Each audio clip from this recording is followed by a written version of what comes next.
10분만 보면 미얀마 소식통이 된다. 미얀마 정보를 공유하는 에드쇼파리 뉴스입니다. 오늘도 미얀마에 많은 관심을 가지시는 구독자 여러분들의 구독과 좋아요와 함께 뉴스를 시작합니다. 미얀마 수출 허가제 도입 이후 옥수수 수출 허가 발급의 어려움으로 거의 마비가 된 상황이라고 합니다. 이외에도 고정 환율제 적용과 물류 공급 부족으로 인한 원인도 제기되고 있습니다. 최근에는 태국 옥수수 수확 시기와 맞물려 미얀마 옥수수 수요는 급감하고 있다고 합니다. 국내 옥수수 가격도 지속적으로 하락을 하면서 옥수수 재배업자들은 어려움에 직면하고 있습니다. 6월 말 현재 양곤 옥수수 가격은 비스당 1000잣을 기록하였다고 합니다. 국가관리위원회는 2022년 4월 1일부터 옥수수와 옥수수가루, 개진 옥수수에 대한 수출 면허 허가를 받아야 한다고 발표한 바 있습니다. 2022년 6월 29일 양곤 종합병원은 매주 수요일마다 외래진료과에서 코로나19 예방접종을 실시한다고 밝혔습니다. 매주 수요일 오전 9시부터 12시까지 온라인 예약을 통해서만 접종 신청이 가능하며 18세 이상 누구나 예방접종이 가능하다고 합니다. 2차 예방접종 후 6개월이 지난 경우 3차 부스터 예방접종도 가능하다고 합니다. 미얀마는 2021년 1월부터 인도산 코비실드, 중국산 시노팜과 시노백, 러시아산 스푸트니크 라이트가 공급되다가 최근에는 중국의 지원을 받아 미얀마 내에서 생산한 백신, 미얀코팜도 공급되고 있습니다. 2022년 6월 25일 현재 18세 이상 예방접종 완료자는 2,984만 명, 18세 미만 예방접종자는 535만 명이라고 합니다. 2022년 6월 30일 미얀마 보건부는 코로나19 관련 마스크 착용 명령을 완화하였습니다. 미얀마 코로나19 확산이 되면서 외출 시 마스크 필수 착용을 명령하였으나 최근 코로나19 확진율이 감소하면서 특정 장소 또는 상황에서만 마스크를 착용하도록 명령하였습니다. 마스크를 착용해야 하는 장소는 실내에서 사람들이 모여 있는 경우이거나 대중교통 또는 학교, 병원, 쇼핑몰, 노약자가 많이 모이는 시설에서만 마스크를 착용해야 합니다. 개인적으로 코로나19 관련 증상이 있는 경우에도 마스크 착용을 해야 합니다.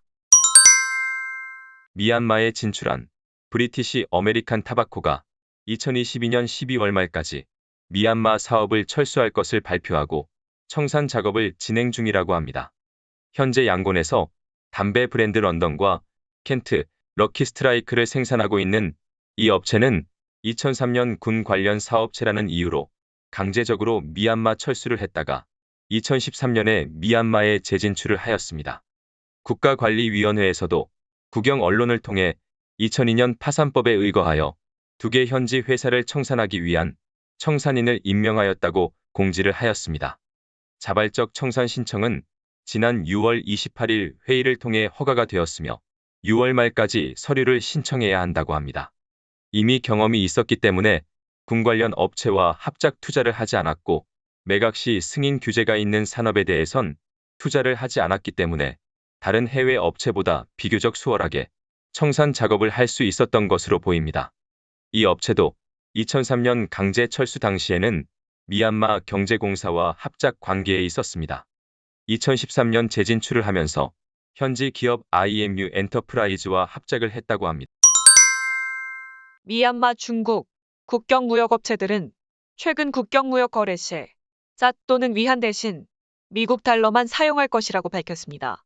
국가관리위원회 외환감독위원회에서는 2022년 7월부터 중국 미얀마 국경무역 거래 시 쌀과 콩류, 옥수수, 식용유 관련 농산물 수출 대금은 미국 달러로 결제를 받도록 지시를 하였습니다.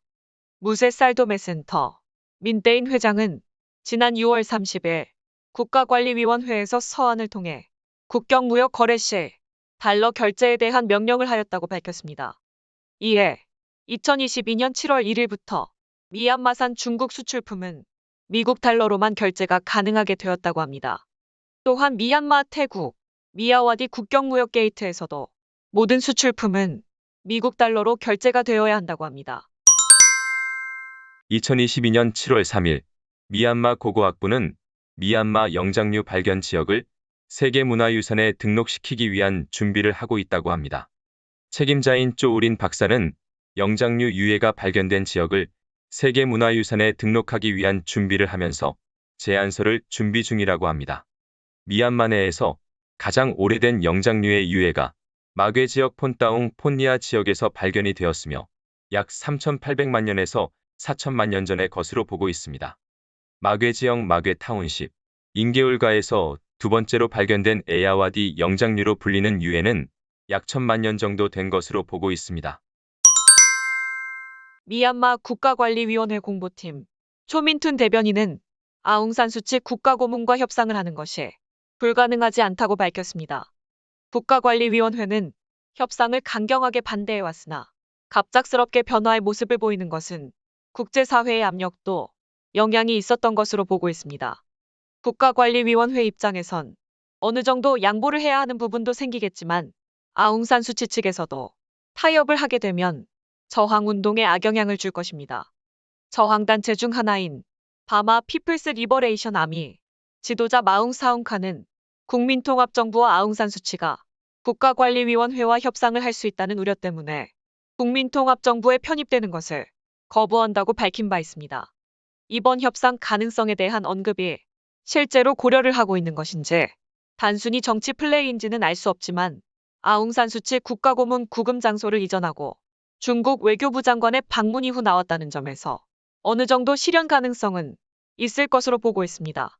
중국 왕이 외교부 장관은 미얀마 바간에서 있었던 메콩 란창 외교부 장관회에 참석을 하며 미얀마 문제 해결을 위한 3가지 요구를 하고 있다고 밝힌 바 있습니다.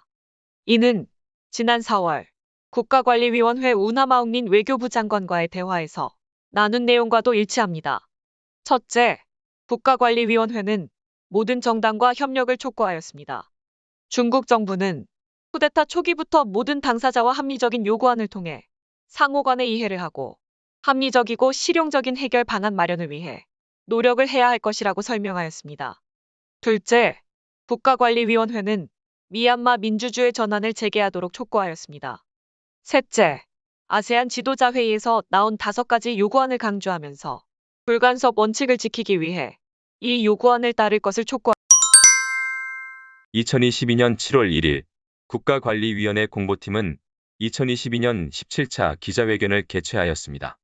쪼민툰 대변인은 미얀마 유류 및 식용유 공급에 대한 내용을 다루었으며 아세안 미얀마 특사, 태국 국방부 대표단, 메콩 란창협력 외교부장 관회 등의 브리핑을 하였습니다. 하지만 최근 예우타운심 몬따잉빈 마을 학살 사건에 대해선 전혀 언급이 없었습니다. 유류 공급의 경우 수입 할당량과 유류 판매 기준가를 정하여 효과적인 유류 공급을 하기 위해 노력하고 있다고 설명하였습니다. 식용유 공급의 경우 함유 수입 할당제를 실시하면서 식용유 가격 안정화를 위해 노력하고 있다고 설명하였습니다. 대변인은 NLD 정권에서는 과도한 수입으로 인해 무역 적자를 기록하면서 2019년 20년 GDP 성장률이 절반으로 줄었기 때문에 국가관리위원회는 국산품 활성화를 위해 수입품 감소로 무역 흑자를 내고 있다고 하였습니다.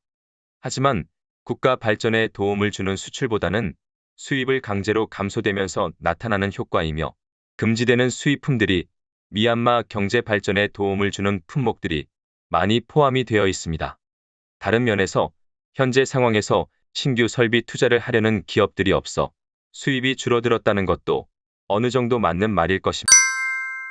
2022년 7월 4일 오전 9시경 양곤 까마유 타운십에 있는 흘레단 시장과 세인게야 쇼핑몰 사이 거리에서 여성 2명이 피격당하는 사건이 있었습니다. 주민들의 말에 의하면 4발에서 5발의 총성이 들렸으며 여성 1명이 사망하고 1명이 부상을 입었다고 합니다. 사건 이후 주변 상인들이 상점을 폐쇄하였고 군경찰은 일대 도로를 일시 폐쇄하였습니다. 이번 사건은 지난 6월 30일 밤 흘레단 도로 구간에서 국방부 군인들이 노점상 가판대와 물품을 파손한 이후 발생을 하였습니다. 사건 이후 저항단체 양곤 웨스트 레볼루셔너리 포스는 국가관리위원회 정보원으로 알려진 2자매를 공격했다고 밝혔습니다. 저항단체의 주장에 따르면 이들은 국방부에서 제공하는 기초군사훈련을 마치고 얼반 게릴라 포스에 대한 정보를 제공한 USDP 지지자들이라고 주장하였습니다. 미얀마 중앙은행은 외환 계좌 입금 후 24시간 내 강제 환전 명령에 대한 면제 대상을 확대 발표하였습니다. 미얀마 외환감독위원회가 발표한 공문에 따르면 미얀마 외국계 무역은행과 경제특구관리위원회가 포함되었습니다. 한국 업체 중에는 우리은행 대표사무소가 포함되고 인도수출입은행, 중국가스공사, 번잡국영은행 양곤 대표사무소가 있습니다. 띨라와 짜오퓨 다웨이 경제특구위원회도 포함이 되었습니다. 지난 4월 20일에는 법인 외환 계좌 중 강제 환전 면제가 되는 업체 또는 단체를 발표한 바 있습니다. 하지만 각종 단체와 주미얀마 해외 대사관들의 항의 이후 6월 16일 미얀마 중앙은행은 강제 환전에 대한 추가 면제 조치를 미얀마 은행들의 공문을 보냈다고 합니다. 신한은행 양곤 지점 공지에 따르면 외국인 투자 또는 지분 10% 이상 있는 회사의 경우 강제 환전 면제가 되며 예금된 외화를 그대로 예치해둘 수 있다고 합니다. 또한 면제 대상 업체들은 다른 현지 은행에 있는 법인 계좌로 외환 송금이 가능하다고 합니다. 하지만 외국계 은행에서 외국계 은행으로 송금을 하거나 국내 은행에서 외국계 은행으로는 송금을 할 수 없다고 합니다. 개인 외환 계좌의 경우 입금된 외환은 고정 환율 1850자스로 입금 24시간 내에 짜스로 환전해야 합니다. 미얀마 바간에서 제7차 메콩 란창협력 외교부 장관 회의가 개최되었습니다. 이번 회의에는 중국 왕이 외교부 장관을 비롯하여 캄보디아, 태국, 라오스, 베트남 외교부 장관들이 참석한 가운데 국가관리위원회에서 개최하였습니다. 쿠데타 이후 미얀마에서 여러 국가의 장관들이 한자리에 모인 회의는 처음입니다. 국영신문사의 보도에 따르면 이번 회의에서 메콩강 일대 지역 전반에 걸쳐 협력과 연대를 하기 위한 내용이 논의되었다고 합니다. 국가관리위원회에서는 미얀마 범죄, 불법 마약 생산 및 밀매 등에 대해서도 논의하였다고 합니다. 중국 외교부 장관은 메콩 란창 협력이 6년 만에 지역 협력의 성공 사례로 골든 모델이 되었다고 강조하였습니다. 이에 앞으로 새로운 협력 방안을 설정하였다고 밝혔습니다. 첫째, 전략적 지원과 경제통합, 농업협력과 녹색개발, 디지털 협력, 인정문화 교류 강화를 목표로 설정하였습니다. 둘째, 메콩 란창 농업협력계획, 수자원 계획, 디지털 경제계획, 스페이스 협력계획, 인재양성 계획, 공중보건 협력계획을 발표하였습니다. 셋째, 메콩 란창 협력 5개년 계획을 승인하고 농업협력 강화, 자연재해 예방, 관세 및 무역 촉진, 회원국 간 교류, 4가지 공동성명 채택 및 공동보도에 합의했습니다. 2021년 메콩 국가들과 중국 간 교역액이 전년 대비 23% 증가한 4천억 달러에 이를 정도로 긴밀한 협력을 이어오면서 대규모 인프라가 구축되고 기술 지원 프로젝트가 실행되고 있습니다. 중국 외교부 장관은 아세안 미얀마 특사를 만나 미얀마 문제 해결 방안에 대해 논의를 하고 국가관리위원회에 3가지 요구 사항을 제시한 바 있습니다. 이는 지난 4월 국가관리위원회 우나마웅린 외교부 장관과의 대화에서 나눈 내용과도 일치합니다. 첫째, 국가관리위원회는 모든 정당과 협력을 촉구하였습니다. 중국 정부는 쿠데타 초기부터 모든 당사자와 합리적인 요구안을 통해 상호 간의 이해를 하고 합리적이고 실용적인 해결 방안 마련을 위해 노력을 해야 할 것이라고 설명하였습니다. 둘째, 국가관리위원회는 미얀마 민주주의 전환을 재개하도록 촉구하였습니다. 셋째, 아세안 지도자 회의에서 나온 5가지 요구안을 강조하면서 불간섭 원칙을 지키기 위해 이 요구안을 따를 것을 에드쇼파르 미얀마 뉴스를 끝까지 시청해주셔서 감사드리며 구독과 좋아요, 클릭을 부탁드립니다. 좀 더 상세한 미얀마 정보를 찾으신다면 에드쇼파르 뉴스 웹사이트도 추천드립니다. 에드쇼파르는 보다 많은 미얀마 정보를 공유하기 위해 노력하겠습니다. 감사합니다.